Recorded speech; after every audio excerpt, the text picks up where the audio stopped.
ಮೋದಿ ಎಷ್ಟು ಸಾಲ ಮಾಡಿದ್ದಾರೆ ಅಂತ ನೋಡಿದ್ದಾರೆ ಅವರು. ಸಾಲ ಮಾಡಲೇಬೇಕಾದಂಥ ಸಾಲ ಮಾಡದೇ ಅಭಿವೃದ್ಧಿ ಮಾಡೋಕ್ಕಾಗಲ್ಲ ಯಾವುದೇ ರಾಜ್ಯ. ಆದರೆ ಫಿಸ್ಕಲ್ ರೆಸ್ಪಾನ್ಸಿಬಿಲಿಟಿ ಆ್ಯಕ್ಟ್ ಮಾಡ್ಕೊಂಡಿದ್ದೀವಿ ನಾವು. ಅದರ ಮಾನದಂಡಗಳ ಮಿತಿನಲ್ಲಿರಬೇಕು. ಮಾನದಂಡಗಳ ಮಿತಿನಲ್ಲಿರಬೇಕು. ಫಿಸ್ಕಲ್ ರೆಸ್ಪಾನ್ಸಿಬಿಲಿಟಿ ಆ್ಯಕ್ಟ್ ಏನು ಹೇಳ್ತದೆ? ಸಾಲ 25% ಒಳಗಡೆ ಇರಬೇಕು ಅಂತ ಹೇಳಿದೆ. ನಮ್ಮದು ಸಾಲ 24.94 ಇದೆ. 25 ಒಳಗಡೆ ಇದೆಯಾ ಇಲ್ಲ ಜಾಸ್ತಿ ಇದೆಯಾ? ಅವರಿಗೆ ಬಹುಶಃ ಫಿಸ್ಕಲ್ ರೆಸ್ಪಾನ್ಸಿಬಿಲಿಟಿ ಆ್ಯಕ್ಟ್ ಓದ್ಕೊಳ್ಳೋದು ಒಳ್ಳೆಯದು. ಕೇಂದ್ರದ ಸಾಲ ಎಷ್ಟಿದೆ ಗೊತ್ತಾ ನಿಮಗೆ? ಅಶೋಕನಿಗೆ ಗೊತ್ತಾ? 200,18,000 ಕೋಟಿ. 218 ಲಕ್ಷ ಕೋಟಿ. 218 ಲಕ್ಷ ಕೋಟಿ ಸಾಲ ಕೇಂದ್ರ. ಮೋದಿಯವರು ಬಂದ ಮೇಲೆ 10-11 ವರ್ಷಗಳಲ್ಲಿ ಎಷ್ಟು ಮಾಡಿದ್ದಾರೆ ಸಾಲ ಗೊತ್ತಾ? 165 ಲಕ್ಷ ಕೋಟಿ. ಅದು ಎಷ್ಟು ಪರ್ಸೆಂಟ್ ಇದೆ ಫಿಸ್ಕಲ್ ರೆಸ್ಪಾನ್ಸಿಬಿಲಿಟಿ ಆ್ಯಕ್ಟಿಗೆ ಗೊತ್ತಾ? 55.6%. 55.6%. ಆಮೇಲೆ ಫಿಸ್ಕಲ್ ಡಿಫಿಸಿಟ್ ಎಷ್ಟಿದೆ ಅಂತ ಗೊತ್ತಾ ದೇಶದ್ದು? 4.4. ಎಷ್ಟು ಒಳಗಡೆ ಇರಬೇಕು? 3 ಒಳಗಡೆ ಇರಬೇಕು. ಅವರು 4.4. ನಮ್ಮದು ಫಿಸ್ಕಲ್ ಡಿಫಿಸಿಟ್ ಎಷ್ಟಿದೆ ಗೊತ್ತಾ? 2.95. ಅಂದರೆ 3% ಒಳಗಡೆ ಇದೆಯಲ್ಲ ಆಫ್ GDP.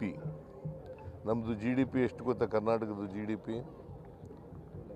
33,55,500 ಕೋಟಿ.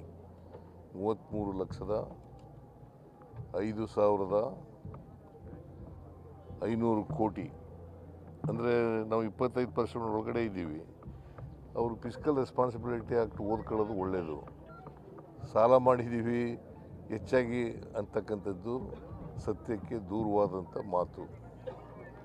ನಾವು ಸಾಲ ಮಾಡಿದ್ದೀವಿ, ಆದರೆ ಫಿಸ್ಕಲ್ ರೆಸ್ಪಾನ್ಸಿಬಿಲಿಟಿ ಆ್ಯಕ್ಟ್ನ ಮಿತಿ ಒಳಗಡೆ ಮಾಡಿದ್ದೀವಿ. ಮಾನದಂಡ ಇದೆಯಲ್ಲ, ಆ ಮಾನದಂಡದ ಒಳಗಡೆ ಮಾಡಿದ್ದೀವಿ. ಅಂದರೆ ಒಂದು ವರ್ಗದ ಪರವಾಗಿದೆ ಅನ್ನುವಂಥದ್ದು. ಯಾವುದು? ಒಂದು ಹಿಂದುಳಿದ ವರ್ಗದ ಪರವಾಗಿ ಬಜೆಟ್ ಮಾಡಿದ್ದಾರೆ, ಬೇರೆಯವ್ರಿಗೆಲ್ಲ. ಅದು ಯಾರು ಹೇಳಿದ್ರು? ಅಲ್ಲ, ಅಶೋಕ್ ಹೇಳಿದ್ರು. ಟ್ವೀಟ್ ಮಾಡ್ತಾ ಇದ್ದಾರೆ ಬಿಜೆಪಿ ಟ್ವೀಟ್ ಮಾಡ್ತಾ ಇದ್ದಾರೆ. ಏನು ಟ್ವೀಟ್ ಮಾಡ್ತಾ ಇದ್ದಾರೆ? ಅಲ್ಲ, ಒಂದು ವರ್ಗದ ಪರ ಇದೆ, ಒಂದು ವರ್ಗಕ್ಕೆ ಮಾಡ್ಬಿಟ್ಟಿದ್ದಾರೆ ಅಂತ. ನಾನು ಸಾಮಾಜಿಕ ನ್ಯಾಯ ಮಾಡ್ತಕ್ಕಂಥ ಕೆಲಸವನ್ನು ಮಾಡಿದ್ದೀವಿ. ಎಲ್ಲ ಜನರನ್ನು ಕೂಡ ಸಮಾನವಾದ ಅವಕಾಶಗಳನ್ನು ಒದಗಿಸ್ಕೊಡ್ತಕ್ಕಂಥ ಕೆಲಸವನ್ನು ಮಾಡಿದ್ದೀವಿ. ಯಾವುದೇ ಪರಿಶಿಷ್ಟ ಜಾತಿ, ಪರಿಶಿಷ್ಟ ವರ್ಗ ಅಥವಾ ಹಿಂದುಳಿದವರ ವರ್ಗ ಅಥವಾ ಅಲ್ಪಸಂಖ್ಯಾತರ ವರ್ಗ ಇದಕ್ಕೆ ಮಾಡಿರ್ತಕ್ಕಂಥದ್ದಲ್ಲ. ಬಜೆಟ್ ಅಂತಂದರೆ ಇಡೀ ರಾಜ್ಯದ ಬೆಳವಣಿಗೆಯನ್ನು ನಿರೀಕ್ಷೆ ಮಾಡ್ತಕ್ಕಂಥದ್ದು. ಆರ್ಥಿಕ ಅಭಿವೃದ್ಧಿ ಇಡೀ ರಾಜ್ಯದಾಗಬೇಕು. ಆದರೆ ಆ ಥರ ಇಟ್ಕೊಂಡು ಉದ್ದೇಶ ಇಟ್ಕೊಂಡು ಮಾಡಿದ್ದೀವಿ. ಹೊಸ ತೆರಿಗೆ ಆಗದೆ ಇರುವಂಥದ್ದು ಇದೆಯಲ್ಲ, ಬ್ಯಾಲೆನ್ಸಿಂಗ್ ಕಷ್ಟ ಆಗಿಲ್ಲ. ಹೊಸ ತೆರಿಗೆ ಹಾಕ್ದಲೇ ಬಜೆಟ್ ಮಾಡಿದ್ದೀರಿ, ಜನರಿಗೆ ಯಾವ ಹೊರೆನೂ ಹಾಕಿ. ಅದೆಲ್ಲ ಹೊರೆ ಆಗಿರೋದು ಅದೆಲ್ಲ ಕೇಂದ್ರ ಸರ್ಕಾರ ನಮಗೆ ಕೊಡಬೇಕಾಗಿತ್ತಲ್ಲ, ಆ ದುಡ್ಡು ಕೊಡದೇ ಇರೋದ್ರಿಂದ ಹೊರೆ ಆಗಿರೋದು. ಅದು ಹೇಳ್ಬಿಟ್ಬಿಟ್ಟು ಇದನ್ನೇನೋ ಕೇಳ್ತಾ ಇದೆಯಲ್ಲ, ಕೇಂದ್ರ ಸರ್ಕಾರದ ಹೇಳು. ಡು ಯು ನೋ, ಮಧ್ಯದಲ್ಲಿ GST ಅಮೆಂಡ್ಮೆಂಟ್ ಮಾಡಿಬಿಟ್ಟು ರ್ಯಾಷನಲೈಸ್ ಮಾಡೋದ್ರಿಂದ 10,000 ಕೋಟಿ ನಷ್ಟ ಆಯಿತು ನಮಗೆ. ಅದನ್ನ ಹೇಳೋದಿಲ್ಲ ನೀವು. ಅದು ಎಲ್ಲಿ ಬರ್ದಿದ್ದೀರಿ ಅದನ್ನು? ಇವತ್ತೆಲ್ಲದರಲ್ಲೂ ಎಲ್ಲ ಪೇಪರ್ಲು ಬಂದಿದೆ, ಟಿವಿಗಳು. ಅಲ್ಲ, ನರೇಗಾದಿಂದಲೂ ಕೂಡ ಸರ್ಕಾರಕ್ಕೆ ಮತ್ತೆ ಅದಕ್ಕೆ ಅದು ಹೇಳ್ಬಿಟ್ಬಿಟ್ಟು ಅದು ಅಲ್ಲ, ಅದನ್ನೇ ಹೇಳ್ತಾ ಇರೋದು.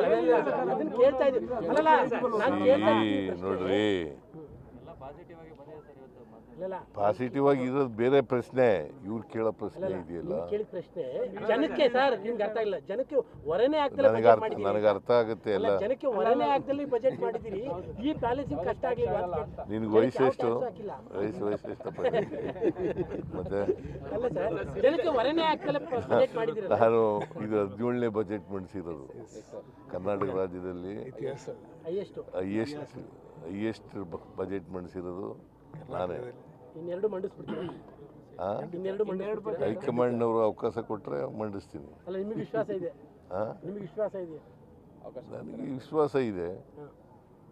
ಹೈಕಮಾಂಡ್ನವರು ಅಂತಿಮವಾಗಿ ಹೈಕಮಾಂಡ್ ಏನು ತೀರ್ಮಾನ ಮಾಡ್ತದೆ ಅದಕ್ಕೆ ಬದ್ಧನಾಗಿದ್ದೀನಿ ಅಂತ. ಯಾಕಂದ್ರೆ 19 ಬಜೆಟ್ ಅನ್ನೋದು ಇಂಪಾರ್ಟೆಂಟ್ ನಿಮ್ಮ ಇದಕ್ಕೆ.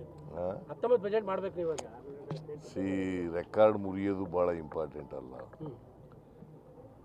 ಅವಕಾಶ ಜನಗಳಿಗೆ ಅವಕಾಶ ಕೊಟ್ಟರೆ ಮಂಡಿಸ್ತಕ್ಕಂಥ ಕೆಲಸ. ಹೈಕಮಾಂಡ್ ಮೇಲೆ ವಿಶ್ವಾಸ ಇದೆ ಸರ್ ನಿಮಗೆ? ನಮ್ಗೆ ಯಾವಾಗಲೂ ವಿಶ್ವಾಸ ಇದ್ದೇ ಇರ್ತದೆ. ಹೈಕಮಾಂಡ್ ಮೇಲೆ ವಿಶ್ವಾಸ ಇಲ್ಲದೆ ಇನ್ಯಾರ ಮೇಲೆ ವಿಶ್ವಾಸ? ನಿನ್ನ ಮೇಲೆ ವಿಶ್ವಾಸ ಇಟ್ಕೊಳ್ಳ.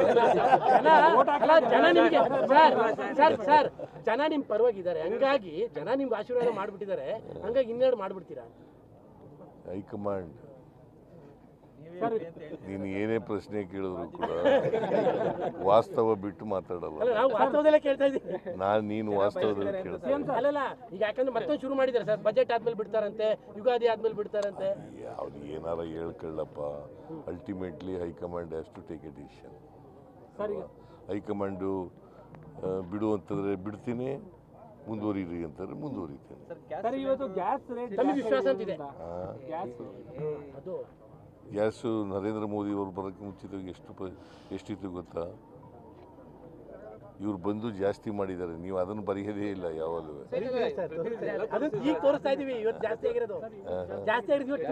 ಅದರಿಂದ ಯಾರಿಗೆ ತೊಂದರೆ ಆಯಿತು?